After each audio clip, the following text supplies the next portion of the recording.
Good. Yes. And we were saying that this was going to be an inconclusive conclusion for an hour to this talk, and that this seminar was like the end of your talks, where this morning we discussed the end of your talks, where you actually end, but you don't exactly conclude, and that there's the sense of an ending, but not the sense of a conclusion, that something is forever closed upon itself, but it sort of opens onto something else. And one of the questions that I wanted to ask related, I suppose, to the sense of conclusion was, is the ending of your talks determined by the materiality of the talk itself, i.e. the recorder, the amount of time that you have, and all that. That was one of the questions that appeared. The answer to that is not really. Okay, cool. It plays a role. For example, if I know that I have 25 minutes to go to do a 25-minute talk piece, 25 minutes is not normally full enough for a serious talk piece. So I have to think in terms of something shorter, which would develop, but I'd only find my way to it. I once did a piece for radio. I was in a program where they put me on, and they told me I had 27 minutes that I could talk. And I did the piece in such a way, I apparently have a very good inherent time sense. And I sculpted a piece as I was going along that I knew would take about 26 or 27 minutes. I could tell it was going to go that way, not because I knew the numbers, but I knew it was shorter than the fullness, and yet it's actually the piece at the end of one of the books. It's a piece called "Who's Listening Out There," and I knew that, and I ended on 20. The talk went exactly 26 minutes. So I must have an inherently odd sense of time in relation to the talks by the nature of the talk. I can choose a talk that will go shorter than one that will go longer. By my sense of the implications, I think I can draw out. Sometimes I'm wrong, so then I do another piece that uses the same material or some of the same material. Like 3 times I did takes on Freud's introduction, on his interpretation of dreams. And I did 3 versions of it, because I wasn't happy with the adequacy of any of them. Although each one had virtues the other one didn't have. So I was looking at 3 of a kind. I mean, it's a sort of funny situation. I don't know whether they're all worth publishing together, or the sort of thing like that, or they're not worth publishing. I should do a 4th one that takes the most interesting things and develops them further. But sometimes you're left with that kind of odd, because when you're doing them, you do what you can. And it's not like I have a half hour and I'm going to stop at exactly 30 minutes. As I go along, I'm developing a piece that I know will run something like that. And when you write them, I mean, when you transcribe them, so there's a bit of writing that goes in it, and some of the extreme cases could be the structuralist on one hand, and endangered nouns. And how about endangered nouns? Because there's no preface to it. No, because it was part of the piece. Ah, I see. It was part of a piece called Remembering, or Forgetting. No, the piece was called Forgetting. Just like the manifesto. I Never Knew What Time It Was. The opening piece, which is the campy piece about the mattress, was the conclusion of the piece on postmodernism. I was supposed to be one of 2 featured speakers at a University of Louisville assemblage of scholars talking about postmodernism. And my arrival was slightly delayed because it was a snowstorm, and I was coming. I can't remember where I think I had to go through Atlanta because the snowstorm kept us out. And finally, I got back to Louisville from Atlanta. And the conference had already begun. The other keynote speaker was speaking. And I listened to him, and it was one of these conversations where you hear his vocabulary it didn't appear to be saying a great deal. It seemed to be indicating that Frantz Fanon made the mistake of dying, and therefore his work wasn't as relevant as Homi Bhabha, who happened to be alive, because they were both describing different phenomena. That is to say, and the speaker acted as if they were describing the same phenomena, had different levels of virtue, because one described the contemporary situation of the emigre who returns, the empire strikes back, as the nomadic situation, and Homi Bhabha is dealing with a situation that's not the same as Fanon. Fanon is dealing with a situation where some people trying desperately to assimilate have all these obstacles placed in their way to assimilation, and Frantz Fanon was like a revolutionary statement in its time, whereas the Homi Bhabha one is about a world being transformed by nomadism and going to the new globalism. But while that's the substance of the thing, nobody was paying attention to the substance of the thing. Everybody loved the kind of way in which he was talking, which seemed to invoke divine presences who would remain unnamed, but whose vocabularies were invoked, so that you would hear things like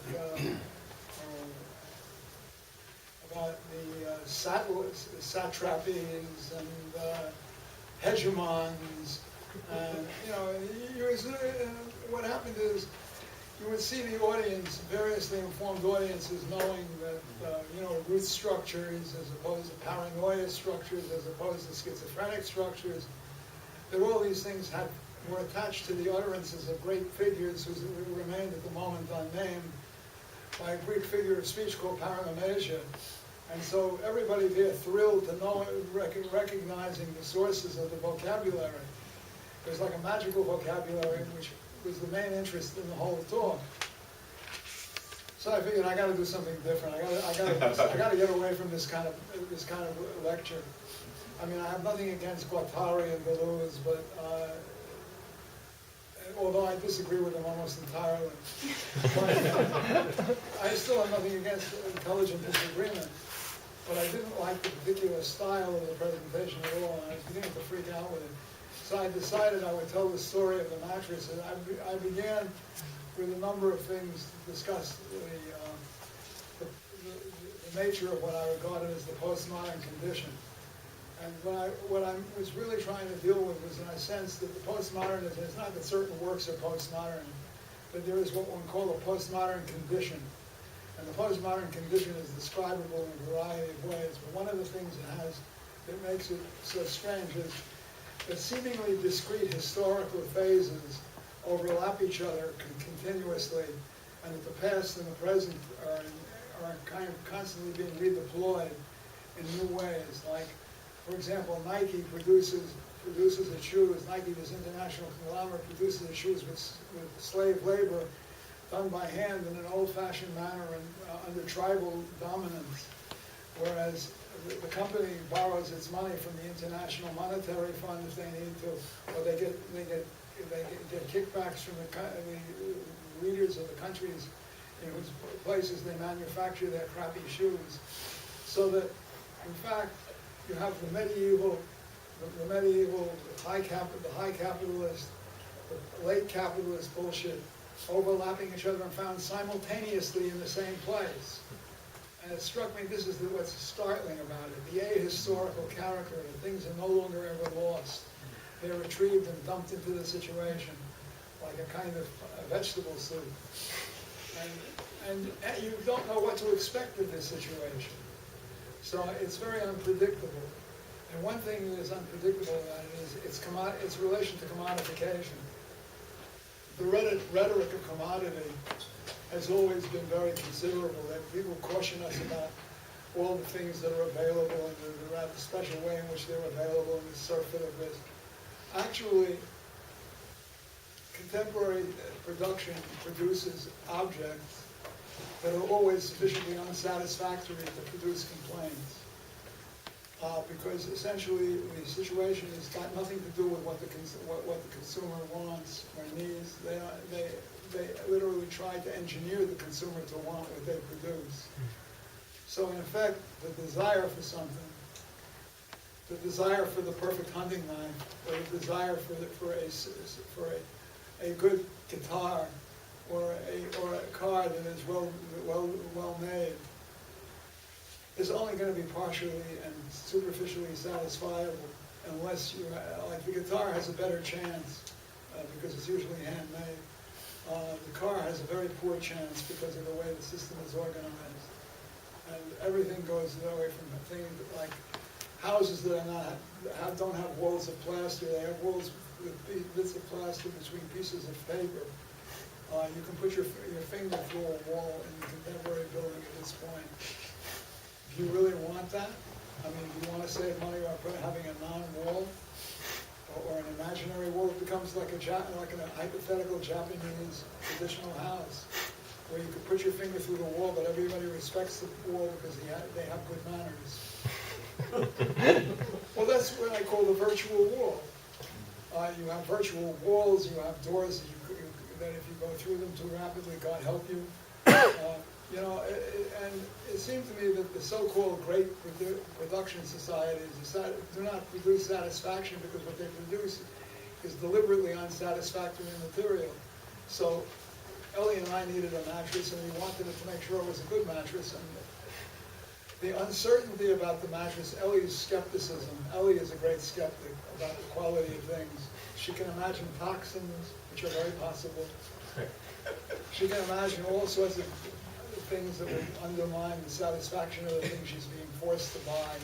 And I think she's very wise in it, but you have to make a decision at some point. And I take kind of Cartesian radicalism. I figure let's go with it. But Ellie is always smarter than I am about this. And she says, well, what if it has this in it? What if it has that in it? She always drives waiters crazy in restaurants, particularly in countries where she doesn't speak the language, because she can't express exactly what troubles her about what she's being offered. And we had a meal the other day in a very pleasant restaurant where Ellie found the thing that she most preferred eating was the green beans. They did excellent haricot, but the rest of the meal had certain things insufficient in their character, and she was worried about whether this was this or this was good or not good. What kind of fish? Or she said they had a fish listed, and she said, "What is that fish like?" If someone asks you what is a red snapper like, how would you explain it? What is a red snapper like? It's not at all like a rabbit. It's not at all like a chicken. It's not like a shark, you know, and she presents the waiter with incalculable problems, which I don't blame her for asking. I asked him if it was like sea bass. So Yes, I gave him. I know, and he wasn't sure because he said he knew bass, but he didn't know the word sea bass, and he wasn't sure that sea bass was the right term.